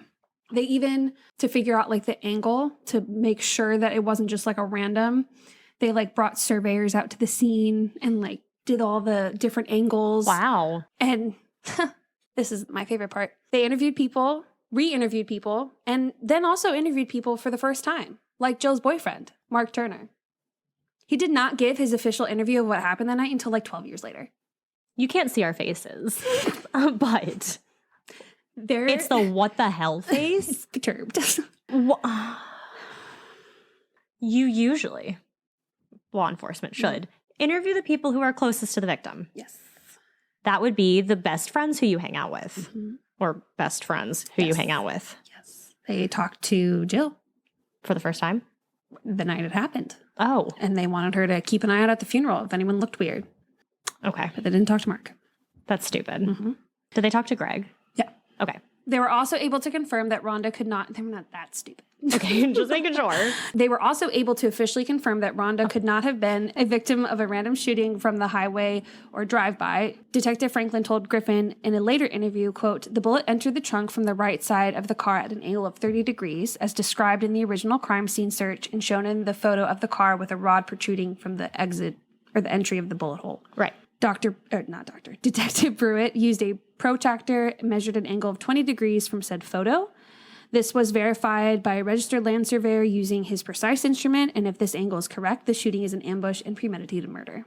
Ooh. Franklin also told Griffin, quote, "It is bizarre that this case was not solved a long time ago. I know all of the investigators who looked at the case back then. They were good, competent investigators, yet this case still remains unsolved." So obviously they weren't. Right, and maybe if they had interviewed people who they should have interviewed. It was later discovered that a substantial amount of evidence originally collected at the time was missing or destroyed. Of course, because it always has to be. So they took the lid of the trunk because it had a bullet hole. Poof. Gone. How do you lose something that big? I don't know. No one like could even recall like, oh yeah, I remember seeing it here, and then I guess it just wasn't. Oh my God. So in addition to the trunk lid disappearing, Franklin also said Seat covers taken from the front seat and rear seats of Hinson's vehicle were also left at Ramsey's Motors, which was where the lid was, where it's all now gone. They were thrown away 2 years ago. On February 8th, 1995, James Pruitt confirmed Clyde Ramsey said that he threw the bloody seat covers away about 2 years ago, which why this random guy has it at a motor shop is half the problem. Fingerprints taken from the doors and windows had also been lost. Most of the photos taken at the scene of the crime are tainted and of little use in a court of law. There are no pictures taken of the car door open on the driver's side. It was closed by the first officer on the scene. Oh my God. There were no pictures taken of the crime scene on the same day during daylight hours. Some of the pictures of the victim lying outside of the car have objects in them that are not part of the original crime scene, and the negative to all the pictures are missing. Franklin concluded his report by opinioning that he believes the case, as stood in 1995, was unsolvable and proceeds to explain his reasoning. He said, quote, due to the negligent mishandling of physical evidence in this case, further investigation would be futile, non-productive, and a waste of good investigative time. The length of time between the murder and the investigation now would find the witness's memory clouded and unsure of prior statements. A suspect's confession without the rifle would not produce a conviction in court. During his Sunday interview with Larry Griffin, the detective shared other thoughts relative to the case. So now this is like another 20 years later. Oh my God. He said, quote, Rhonda would have only stopped that night for someone she knew. Apparently, she talked to them. And that's what everyone says. Everyone's like, no way in hell would you just stop for some random person. Yeah. That would be supported by the fact that her window was rolled down, and as I understand it, was halfway down when the car was found. So she stopped, rolls it down to talk to somebody. Right. A high-powered rifle was used, probably a 30.03 standing on the same plane as the car, so they're both on the road. Mm-hmm. And that's why the bullet went into the trunk. So they're thinking that she's driving away after talking to someone? And she starts to go uphill. Mm-hmm. And so the person was most likely aiming for her head. But because the car was moving up, it went through the trunk. Okay. If he had aimed for the trunk and it was going up, he most likely would have hit the tire. Okay. Yeah. But the shot was fired from the hip, I believe, by someone who was both angry and obsessed with her. And if he was obsessed with her, then it had to be first-degree murder. Mm-hmm. There was at least one point that Gene Franklin emphasized during the interview. Quote, nothing should have been lost, nothing should have been sold, nothing should have been destroyed regarding this case. All should have been kept as evidence, and some leads that should have been followed through were apparently not. Like I say, I know all these investigators, and they are competent men. Why this case was not solved a long time ago is something I don't understand. Because they weren't competent. Right. Ipso facto. On page 3 of his synopsis, Detective Franklin addressed the issue of the probability of Rhonda Hinson being capable of removing herself from the car subsequent to being hit by the fatal projectile. Right. The writer, meaning Griffin, visited with Dr. James Croft at his office on Parker Road. He's a former medical examiner and familiar with gunshot wounds, and whom the writer has worked with on numerous homicides. He viewed the homicide photos and read the autopsy reports and stated that once the projectile struck Rhonda Hinson, the blood would have rushed out of her wound and her conscious motor faculties would have been immediately ceased. Oh. He stated she may have been conscious for 10, 15 seconds, and she would not have been able to unsnap her seatbelt, unlock the car door, open her car door, step out of the car, and onto the ground. Wow. In addition to the physical evidence, Griffin reported that the names of the boys, so the guys who... The 5 guys. Who found her. Right. In, like, the initial incident report, their names were nowhere. And the officer that got there was like, okay, you guys can go home. Yeah. Even if you call 911, they ask for your name. Yeah. So, like, that statement, they never went back to ask them for it. Okay. Yeah. And you're like, well, why is that not in there? Right. So during this entire time, you have the McDowells. Mm-hmm. And just sketchy people. And this is Greg. Greg and his dad. Well, okay. Really his whole family. Just acting weird. Mm-hmm. Greg is not 100% truthful with his conversations and what he says happened. I don't think the dad did it. I think he's just a sleazeball. Okay. But I do think he might have helped Greg or helped him cover it up in some way, but I don't think he initially was like, yeah, let's go kill her. Whatever. Okay. So let me tell you about Charles McDowell. Okay. He's gross. We don't like him. Okay. He resigned quotes from being a reverend because of having multiple affairs. Uh-huh, yeah. He even had taken out a personal ad in the paper for female companionship. Okay. Mm-hmm. So that's really good. This is where one of those random people start to come in. You're like, what the fuck do you have to do with this story? Okay. So this random lady, she starts working at some job in the area. She decides she wants to get a mailbox. So she goes to the post office. She wants to get a mailbox? Like a P.O. box. Oh, okay. And so she gets it. It's great. And she starts receiving these like weird illicit things that she was like, who the fuck had this before me? Right. And so she told the people at the post office, like, no, that can't be. He's a reverend. There was like a photo sent personally from like a naked woman saying like, next time you're in town, let me know. And it was like all these icky magazines. Ew. Yeah. And he's married? Mm-hmm. Of course, yeah. And the reverend. Right, yeah. Mm-hmm. Shortly kind of after that, or maybe it was right before, but yeah, by 87, I think, he moved out to Asheville. Him and his wife had gotten a divorce. He left the church, and all this scandal came out. He also made Rhonda very uncomfortable. Mm-hmm. He would make multiple advances towards her in very inappropriate ways. And it's like you have to be, like you're going to be over at your boyfriend's house. So that's really not good. So the one person that Rhonda kind of did confide in a lot more than anybody else was her cousin. And so she did tell her cousin about a time that she was over at Mark's and he like went to the bathroom or something. Was over at Mark's or over at Greg's? I'm sorry, Greg's. He had gone to the bathroom. She was like in the kitchen and she feels someone come up behind her and like puts their hands on her waist or whatever. And she thought it was going to be Greg, but when she turned around, it was his dad. Ew. Yeah. That's so inappropriate. There's a time she like came out of the bathroom and he was like right there and like tried to make advances towards her. Yeah. He's an icky fucking person. Just start swinging. And she told her cousin, she's like, I'm not going to be around the dad without Greg there. Like, I feel so uncomfortable. Yeah. So, you know, the parents had never met him. Had never met Greg?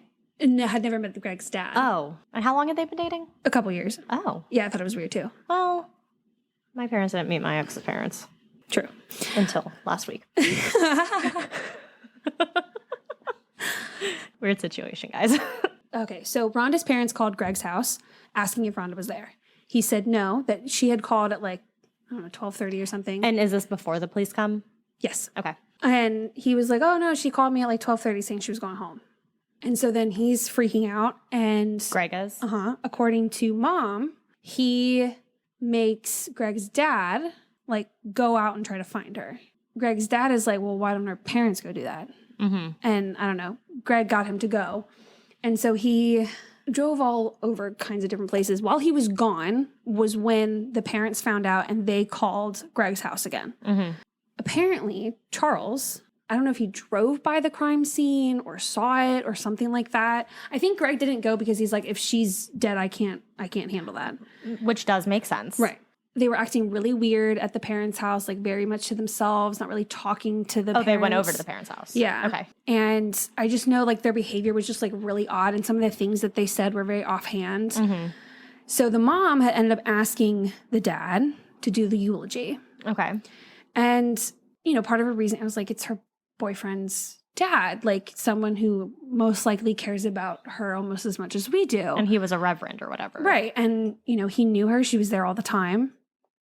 And I guess he had asked some sort of question about when she wanted the service. And she didn't know what he meant, but she's in a daze. Her daughter just died. Christmas is in 2 days. Oh, yeah. And he only ended up giving the eulogy like at the funeral home. There was no procession to the cemetery, any talking there. Like it was done in 2 seconds. Huh. Yeah, it was weird. And the one thing that like no matter what, no matter how much time passes, that they remember him saying in this eulogy was that he did not know if Rhonda had made it to heaven or if she was in hell. Yes. I would have gone up there and slapped him. Yes. Oh my God. Yes, he said that in her. And even if you have this thought in your head, that's the thing you keep to yourself. Jill recalled like the way he was talking about it was almost like he had a distaste for her. Like it wasn't the only comment. You're the gross one. Right. And so everyone was really put off by that. Yeah. He only contacted the family a couple times after that. And I know there was one thing about him being all up in arms because they wanted Greg to take a polygraph. Mm-hmm. He had done it and it came back inconclusive. Okay. So then once he had gone back to school, they found him at school and had him do it again and he passed.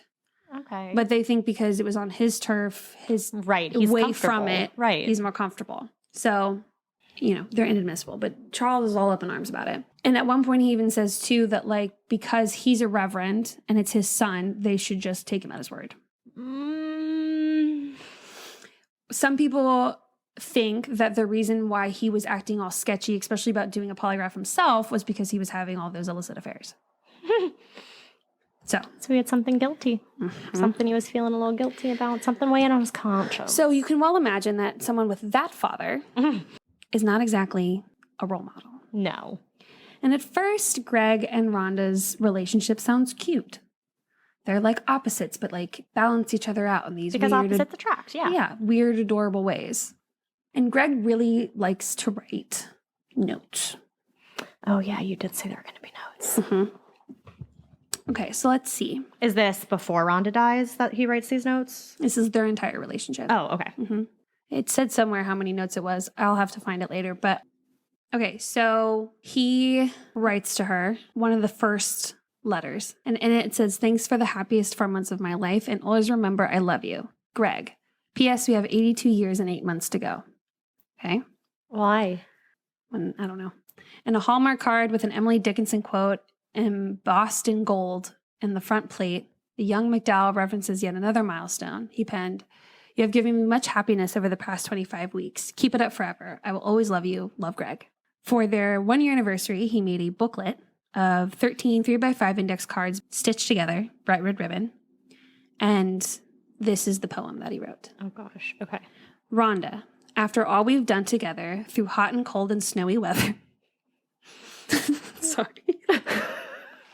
This guy's so fucking crazy. There's something I must say on this, our very special day. Looking back on what we've done, I've said we've had some fun, but as we've watched some things go wrong, we found it helped our love grow strong. So I know one day you'll be together forever, just you and me. I want to say one more thing, Pup E. Happy anniversary. I love you. Greg. He tried to rhyme. Mm-hmm. Yeah. Mm-hmm. So apparently during their senior year, cards were supplemented for like little notebook paper. Rhonda apparently kept most of them. Over 25 letters and 3 cards were sent. Wow. To her throughout, plus the little hand notes. I mean, that's kind of cute. Yeah, well, wait. Okay. So, passes her a handwritten note. Says, "Oh, guess what? We forgot to straighten out that big argument that we didn't have on the phone last night. I am right. Basketball is not numero uno in my life. So there, that settles that. Quickly change the subject." Admitting to having a bad day, he continues to write, "I'm sorry about a while ago. I didn't mean to be like that. I'm just so tired. I'm really sorry. I know you don't feel too well either. Let's try extra hard to be nice to each other, okay? Thanks for understanding, if you do. I'm really sorry I was like that a while ago. P.S. Come at 6 unless you hear from me. We'll get supper if you want. I will be hungry." Ew. I don't like it. Then it keeps just getting worse. "Rhonda, I'm not eating lunch today. I am sitting where we were at break today, and I'm writing you this letter. It's kind of hard to hold back tears. So if this paper is wet, you will know why. Oh my God. I just can't imagine us not being together, and when I think of it, I go to pieces. I want you to know I love you now, and I always will love you. I never want to hurt you, and I would never intentionally hurt you. I'm sorry. I'm very sorry about the things I said. I want you to know that I didn't mean it." I don't know what he said. Mm-hmm. "I want us to go on like we were and forget about this. I love you very much, and I don't want this or anything else to pull us apart. I know I make a lot of mistakes, but I try so hard to make you happy. All I ask in return is love and understanding. Please forgive me when I make you mad and try to think about the good things I do for you. I really do love you, and I'm sorry I hurt you. Really." I really hate him. Like, I really hate him. Sure. Rhonda's not a very lovey-dovey person. She doesn't write him notes back. Which he's not too thrilled about. And he lets her know. Oh, God. So he says in one note, "From now on, I'm not going to mention anything about you writing me a note at lunch. It's up to you anyway, and I can't do anything about it. If you want to write something, you will. And if you don't, you won't. But I'm not saying I don't care, because I do care. And I want you to write, but I can't make you. So it's up to you. From 8:20 to 3:03, I see you every bit of 25 minutes. So please understand why I want you to write during lunch, okay?" Okay. Okay. So notes started getting more jealousy, possessive, say things like, "Don't flirt with the customer at work." He even became physical. And of course, he wrote a letter. Mm-hmm. Apologizing for it. "Dear Rhonda, I'm sorry, and I apologize for pushing you. I'm really sorry I lost my temper. I'm sorry for being so stupid. Please forgive me. Really, I'm sorry for pushing you. I just lost my temper. Please understand. I love you, and you can do anything you want to get back at me." Fucking 10. He's literally 10 years old. Oh my God. I deserve it. I'm sorry I'm so jealous, but I can't help it. When I read the part about love ya and wish I'd gotten to know you a lot sooner and see you at work this summer and play tennis with you this summer, I naturally got upset. People writing shit in her yearbook. Right. I hope you don't care for him. If you don't, you shouldn't mind me beating his ass. I love you, Greg. I'm sorry I pushed you. It's totally my fault, but like you're the reason for it. And I hate him. Yeah. And so he also kind of started to notice that she was melancholy. Probably pulling away too. Yeah. One of his notes, he says, you better be happy and smile and be yourself tonight or I'll shoot you with my shotgun. I'm sorry, when did he write that? I think that was like a year before she died. Jesus. Yeah. He writes to her while he's at college. Please don't ever forget that I love you. And if anything, writer's emphasis, is ever bothering you, please tell me. We can talk about it. P.S. Not that you've read this mushy letter. How about a kiss and a smile? Ew.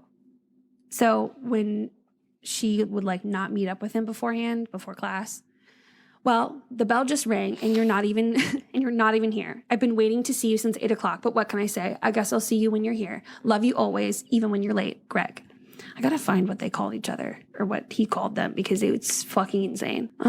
If they were in this day and age, they would have done the whole like, rawr, that means I love you in dinosaur. So actually, Rhonda did respond once. And she said this was when they were at the beach and Rhonda didn't want to have sex with him. So Greg was out on the beach trying to pick up other girls for sex. Oh, okay. And she writes back to him, since I'm such a liar, I ain't saying anything. Thank you for hurting my lip and jaw where my tooth hurts. No longer yours, Fuzzy Lassie. Oh my God. Yeah. I want to find his nickname because it is insane. Oh, here we go. Okay. So this is when he was at college. So this is after graduation. It's the fall before she dies. And he affectionately addresses her as Fuzzy Lassie, Spunky, Porky, Reindeer Pup. Gross. And he says, school was okay today. I found all my classes, but I got loaded down with homework. I'm going to have to burn the midnight oil so I can do good for us. I miss you so much. I just sit and cry sometimes. Really, I do. I wish you were here, but I'll see you Friday. Please remember me and always love me back. I hope you're doing good at work. Your Brontosaurus and unicorn, Greg. What the fuck? Yeah. Yeah. I hate it. Yeah. So not great. So yeah, we can see from those letters that he's controlling. And he was pissed that she went to the party. And when she called him, he was pissed. Mm-hmm. Mm-hmm. So one person says that they went to the same college as him. And before Rhonda's murder, he sees Greg on campus and there's a girl next to him. And at first the guy thought they might have been walking together, but then she passes him and Greg had stopped to talk to this guy. He asked how Rhonda was. And Greg said that they had broken up and he was seeing somebody else. Huh. Mm-hmm. Yeah. Okay. Yep. He kind of, at one point in their relationship, he was like being an asshole about what she looked like. And like on Halloween, he would say things like, well, make sure you don't eat it all and make sure you don't get fat before I come back. Oh my God. Yeah. And her mom was saying that her daughter told her what she said to Greg to get her. And she said size 3 pants. And the mom was like, well, what are you going to do when when you're size 12? And she's like, well, when he goes back to school, I'll return it and get the right size. And I'm like, that's really sad that you have to do that. Oh. Yeah. The second detectives on the case did go back and talk to him again. To Greg. Uh-huh. And he admitted that in his original report, he had said, oh, yeah, Rhonda called me, but she's not here. Like, I don't know where she is. When he was like, no, she actually called me close to midnight. Mm-hmm. I did know where she was. And she said that, so that part was untrue. And he also said something about, which was only briefly touched on, that the pink snake that was found in her car is typically on his dresser. On his dresser? Mm-hmm. In his house. Okay. And it was in her car. Yeah. Along with other 2 things that shouldn't have been in her car. Correct. Yes. Mm-hmm. But my question, though, is like, say he did something. Mm-hmm. Why would the sweatshirt and jacket be in her car? So that's the part that I'm like, if he was waiting for her, then... It makes it almost feel like maybe Mark gave Greg the gray sweatshirt. So Greg now has the gray sweatshirt and the Letterman jacket or whatever. They maybe met up somewhere. So he had his own car. gets in the car with her, gives her the jackets, whatever. They get into an argument. He gets back into his car, and that's when he shoots her. So I was thinking of the timeline too, because I was like, it's such a small window from when she leaves. Yes. But when she leaves, that one lady at 12:30 saw that car parked there. Mm-hmm. And I guess she also saw the beige one or something like that. But that was at 12:30. And the other guy, it sounded to me like he left at 1. Yeah. Not that he passed through at 1. Right, that he kind of was finishing up work at 1. Mm-hmm. But the boys, I think they found the officer like 1:15. Okay. Like it was somewhere between 1 and 1:30. Right. And so I was trying to think about, okay, well, how did Mark get the gray sweatshirt back to Greg? I mean, they probably saw each other that day. Well, that was the thing. And I might be remembering this wrong, but I'm pretty sure when Mark dropped Jill off that night from being at his house, that's when she saw the gray sweatshirt in his car. Oh, right. And so at some point between when he dropped off Jill, Maybe they were together. it said that they weren't like close friends, but They went on vacation and stuff together. yeah, well, I think that's because of the girls. I don't know. It's like there's little pieces where you're like, okay, well, how did the sweatshirt get back? Mark doesn't really have much of a motive. Maybe he helped him out. Or maybe he drove by Greg's on the way back and dropped it off. I don't know. Right. But all this stuff was in her car. Yeah. And it's on the route she takes. There was that car waiting under the bridge. And I think they met up. I wonder if she had like stopped to talk to him. That's what I think. And then he's being an asshole. And so she goes to drive away. Mm-hmm. And that's what I think. Yeah. I think somehow he gets the sweatshirt. Maybe they hung out. Maybe on his way back from Jill's, he drops it off because he's like, oh, I know you'll see her soon. Yeah. He's waiting. He is the car that's seen waiting. He meets up with Jill. Meets up with Rhonda. They talk. He's in the car and he like brings the snake or whatever. Like, hey, we're going to have a good conversation. Yeah. He turns out to be an asshole. Something happens. They get into a big argument. She's, trying to go, getting the shotgun out of the car. Yeah. Yeah. That's kind of what I think. I do too. But again, we don't know. We are not saying anything. We're not claiming anything. And I just only read 25 speculating. articles. Right. We're just speculating. So there's a whole other half that may have put some of those other clues back together that I was like, oh my God. It would be fun if when we do Patreon or just for a special episode, you read the last half. Oh, well, yeah. Well, wow. Yeah. And I'm telling you, I just scratched the surface. There is so much more. Like I can imagine. The conversations that she had with people beforehand, like some of the comments she said. There was one story about she was with her dad or had asked her dad to come with her to get gas. Like people kept mentioning something about her asking her dad to go with her a lot of places. Mm-hmm. And she had said like, Dad, I want to tell you something, but I think it's going to make you mad at me. Like I think you're going to be upset. Oh. She never ended up telling him, so we don't know what that was. There was some talk by some authorities to some people, not officially ever confirmed, that Rhonda, trigger warning, was raped.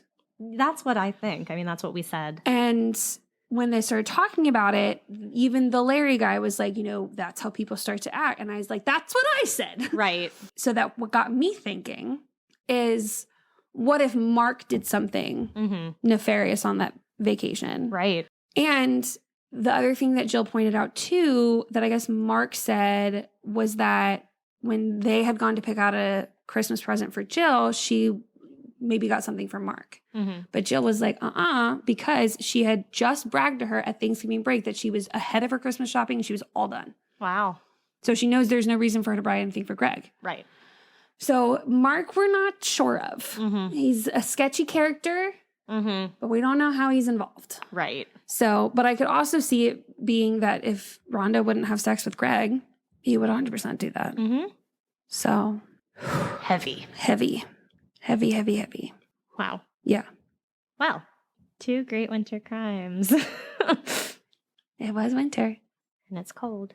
I tried not to mention the fact that it was like 2 days before Christmas because when I typed in winter crimes, it was like Christmas. And I was like, that's not what I wanted. I know everything was like Christmas crimes. And then it was like, oh, do y'all love past? I said, nope, can't do that. Nope. That's Lauren's favorite. No, that's the winter. I'm perfect. Well, thank you for sticking it out. If you stuck it out this long, thank you for listening. Good Lord. I was getting overwhelmed. I was like, I need to print this all out. I need sticky notes. I need string. I can't keep all these facts in order in my head. The whiteboards, everything. So I know I'm missing important pieces. So go read it. Yeah, go read it. We'll put it in the show notes. It's really good. And despite his unnecessary flamboyant vocabulary, it's very well written. And as we say, rate and review on everything and let us know. You could get a sticker. Just ask the people we've already sent it to. They legitimately got one. We're not just like blowing shit out our ass. You could really get a fucking sticker. Yeah, you could. You just got to rate and review us nicely. You don't get one if you're an asshole. Yeah. So don't try to be an asshole. Yeah. And you can even just give us 5 stars on Spotify, and that still counts. Yes. And even if you did it in the past, let us know. We are retroactive. Yeah. We have so many stickers. And we want to give them to all of you. Please. I just started putting them in random spots. Like I put a bunch on a box. Amazing. Yeah. Great. Yeah. When my friend was over, I was like, do you want one? She's like, yeah, I'll take one. I was like, do you want 2? How many would you like? And she was like, sure. I was like, do you want 3? She was like, okay. I said, do you want 5? That's like Jared's friend. I was like, oh, take a sticker. She goes, oh, I have 10. I was like, thank you. And Grace was like, hold on. How many are you going to give me? And I was like, do you want the whole roll? I was like, you want to take like 4? She's like, yeah, I'll take 4. I said, perfect. Sounds great. Yeah. All right. Well, I guess stay scary. Stay warm. And stay safe.